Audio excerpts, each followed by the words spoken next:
So as one of my favorite YouTubers says, I'm not sponsored by Tim Horton, but I could be. Welcome to my Creative Corner 3. My name is Vicki, and today is a WIP parade. I thought I would share some of the WIPs that I am currently working on. I've got a couple more things that I've been working on, but not this week. So this last month, Scrappy Spools has started. It is a Lori Holt pattern. It is a downloadable PDF on Fat Quarter Shop. So I've been working on this quilt along, and each month is 8 spools. So January, I'm only got the center done. So I'll show you the 8 blocks that we had to work on. These are called cabins. And these are just the centers of where the thread would be on a spool. I'm got some thatched tan that I think will work for the top of the spools, reminiscent of the tan that she has for wooden spools here. Mine's a little bit lighter. We'll see if it's too light, but I haven't got that far yet. And I have a white that I'm going to use as the background. I thought I would get going along with the actual blocks, and then I'll worry about trying out the tan that I have picked out with, I believe it's a Kona white. The next 4 blocks on my little design board that I made, it's using Lori Holt's idea. She did a tutorial on her page about how to use foam core, and she made it real cute with the binding. Don't look at my mitered corners. I'm going to try again for a couple others in the future, see if I can get better. Look at 4 patch.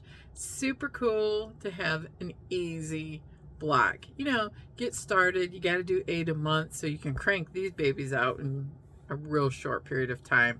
I'm using all scraps, and you can see some of these scraps will repeat themselves in a couple different quilts that I'm working on, but I love bright colors, especially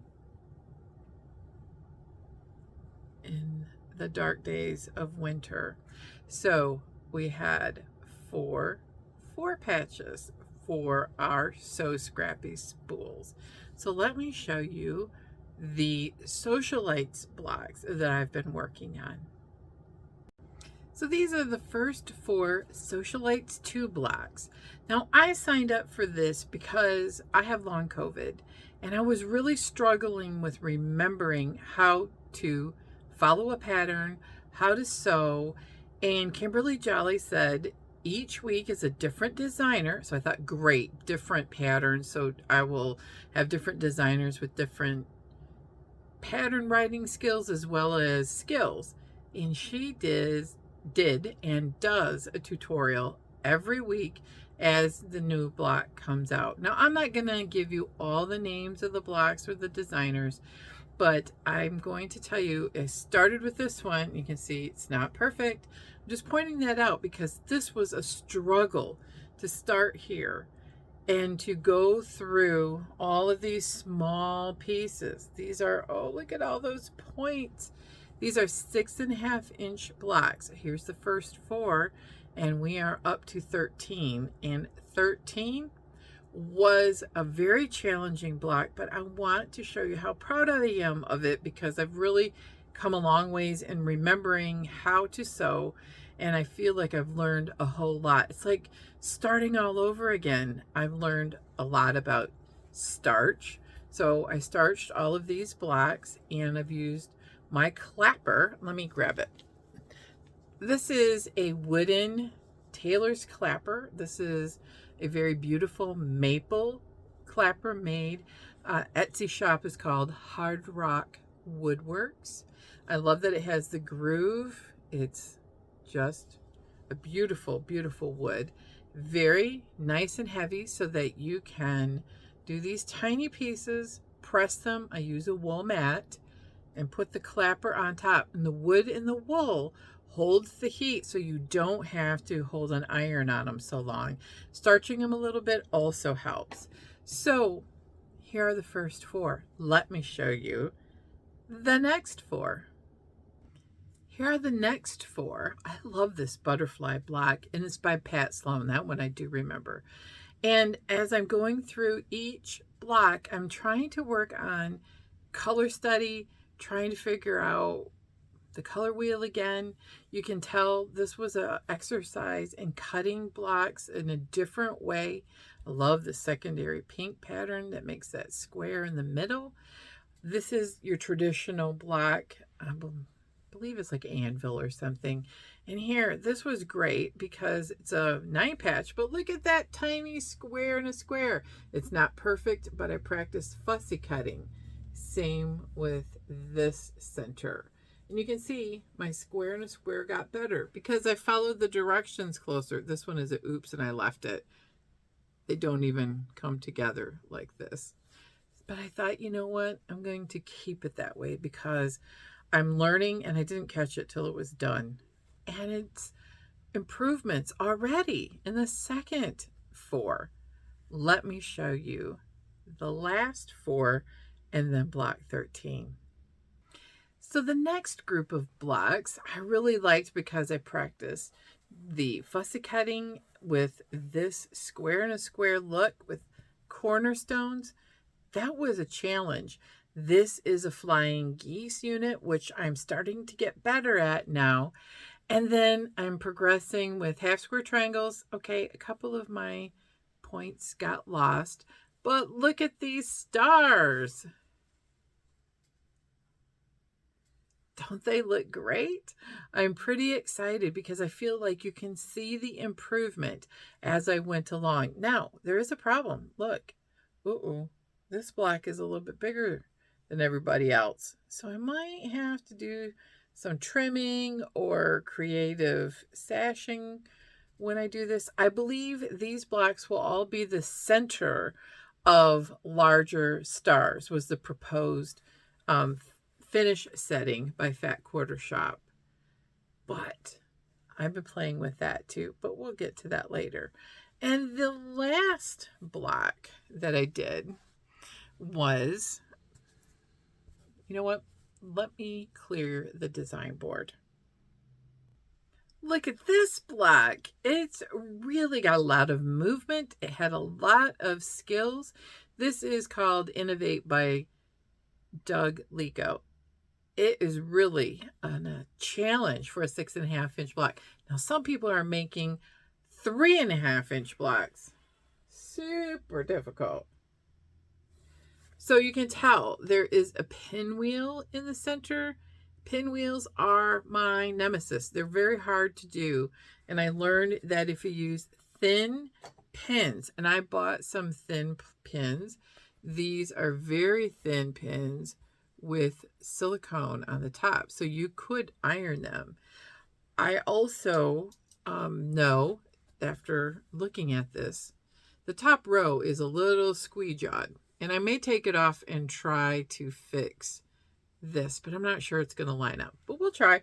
Then I'm going to give it a really super duper pressing with steam, sit overnight with the clapper, and make it super flat. Now, what I learned on this, I'm going to be brave and show you the back, is that sometimes you do need to press seams open. This is a tip from Kimberly Jolly, and that the center does better when you open these seams for pinning with those super thin pins. Kimberly Jolly's a wealth of information. So I do need to work on pressing this a little flatter and setting it overnight. But look, I have a star that I'm really, really proud of. So I really can't say enough about working on something like this in series, because you have the support of Fat Quarter Shop with their weekly tutorials. You also have the Facebook group Socialites Lounge if you want to talk to other people about your blogs. And it's a great long-term project that, you know, if you keep up, you're going to have a beautiful, beautiful project at the end. So I also am doing another WIP is, see this? This is a DMC thread pack from Fat Quarter Shop for candy hearts. I love all these colors, and it's a rainbow of colors. And I assigned a temperature, a high temperature, to all of these colors. And then because of the temperature range, that's going to be assigned for every day's high temperature. And I'm stitching a little half square triangle. And I'm using an Aida cloth that is a DMC Aida. It's real stiff, which I think will be great for making a pillow. So I wanted to, I need to unroll it a little bit so you can see it on the design board. Wow! The coldest days are the light yellow, and then you can see we have a few teals. Can't wait for warmer weather. It is super easy. I'm doing 5 squares at the base of these half square triangles all the way up 4, 3, 2, 1. I really like this. This is just perfect. It's enough of an evening stitch. Every few days I can be caught up, and I can't wait for warmer weather to get here so I can add more color to the temperature cross stitch project. Look at all those colors. The hot pink is going to be for hot days. I don't think we'll have a ton of them, but you never know what summer is going to bring. So that is today's WIP parade. If you want to hear more about what I've been doing, I'm publishing a podcast this week. It will also be on YouTube in an audio format with a still picture. So if you need any accompaniment in your craft or sewing room, you can hear all about my room here. I've been working on decluttering and cleaning it up using Karen Brown's challenge that took place in January as a jumping off point. Yeah, it's not perfect, and these are my scraps that I'm working on. And this is my IKEA Calyx bin that I have finally sorted all my fabric into colors, and each pull-out bin is one color. I'm going to label it when I'm all done. This stack of scrapbook boxes here is some of my other UFOs in progress things, and I'm going to keep going. This is going to be a long winter project, so I've got a long ways to go. So if you want to hear about that, it'll be on the podcast, My Creative Corner 3, and you can always reach me through the link to my website in the description box below. Thank you so much, and remember, if you need a tailor's clapper, check out these handmade ones by woodworker Hard Rock Woodworks. He also does 3D printing and has supported me with the podcast with this thread cutter. I love it, and it's been the sharpest blade in there and has lasted me a long time for when you're chain piecing and you need to cut threads. And he's sending me some letters so that you can run a pin through the letter. It's a very unique style, and I will show you that. The letters and numbers will help you keep your pieces and patches in order of sewing them. So I love it. Can't wait to play with those. So have a great week, and I hope that you have time every day to spend in your creative space to be able to find the peace and zen moments that creative process can bring you in this hustle and bustle of our workaday world. And it's just a busy world with so many messages. And I love coming here to just decompress and to find my creative space. So have a wonderful week, and thank you for watching. Don't forget, if you like today's content, give it a thumbs up, subscribe, and ring the bell so you'll know when I post the next video. Take care.